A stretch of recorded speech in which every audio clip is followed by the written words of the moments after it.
ఇప్పుడు ఈ మేనేజర్ల మధ్యలో ఇంటర్నల్ రాజకీయాలు ఏమైనా ఉంటాయా? మేనేజర్ల మధ్యలో అంతే ఉండబోయా. కానీ ఏంటంటే ఎలా ఉంటుందంటే ఎవరికాళ్ళు ఇప్పుడు ఒక హీరోయిన్ వస్తుంది, ఎవరికాళ్ళు ప్రయత్నాలు చేసుకుంటారు. ఈ అమ్మాయి మన దగ్గరికి లాక్కోవాలని ట్రై చేస్తూ ఉంటారు. అది it's a part of the game. అంతే. అదే కానీ అంత సీరియస్ ఇది ఉండదు. ఇప్పుడు నేను సమంత డేట్లు చూశాను భయ, ఏమో వితౌట్ రీజన్ అమ్మాయి వేరే మేనేజర్కి వెళ్ళింది. అతను తప్పు కాదుగా, అంతేగా. ఇప్పుడు నేను అతని మీద బ్లేమ్ చేయలేను కదా. అందుకని దానికి వేరే రీజన్స్ ఉంటాయి. ఎందుకు ఇప్పుడు అదే అమ్మాయి నువ్వు ఇండస్ట్రీలో ఉన్నంత వరకు నువ్వే నా మేనేజర్ అన్న అమ్మాయి 4 నెలలు 5 నెలలు తిరిగి లోపు మారిందంటే వేరే వాళ్ళ ప్రభావం ఉంటుంది. అదే అన్నాను. అందుకని సమంత అంత నైస్ గర్ల్ ఎవరు ఉండరు.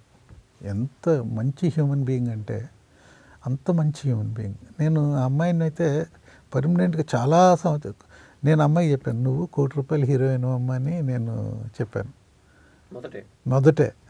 నువ్వు ₹1 కోటి హీరోయిన్ నువ్వు అన్నది అని చాలా తీసేది. కానీ తర్వాత దూకుడు తర్వాత ఆ అమ్మాయికి నేను అప్పుడు కూడా చెప్పాను, ఎంతో దగ్గరలో లేదు ₹1 కోటి నువ్వు తీసుకుంటావు చూడు. అవును, నిర్మాతలు ఈ అమ్మాయిల కోసం ఈ బాంబే అమ్మాయిలకి ఇతర రాష్ట్రాల అమ్మాయిలకి ఎందుకు ఇంపార్టెన్స్ ఇస్తారు అసలు?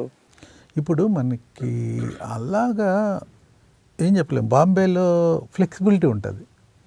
ఇప్పుడు హీరోయిన్ అనగానే మనకి ముఖ్యంగా మన తెలుగులో గ్లామర్ పోర్షన్ ఎక్కువ ఉంటుంది. గ్లామర్ అది మన సౌత్ అమ్మాయిలు ఎక్కువ అంత గ్లామర్ చేయరు.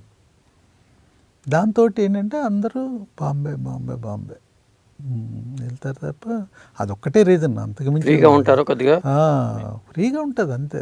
వాళ్ళు ఎక్కువ డ్రెస్సుల పక్కన స్టార్టింగ్లో అయితే ఇలియానా అసలు బిక్కిని వేయనంటే వేయనంది స్టార్టింగ్లో. ఇలియానా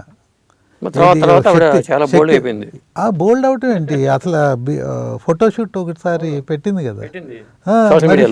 అందుకనే ఏంటంటే అలా మారుతూ ఉంటాయి. అలా ఇలాంటి ఇంట్రెస్టింగ్ వీడియోస్ కోసం తప్పకుండా మా ఛానల్ని సబ్స్క్రైబ్ చేయండి.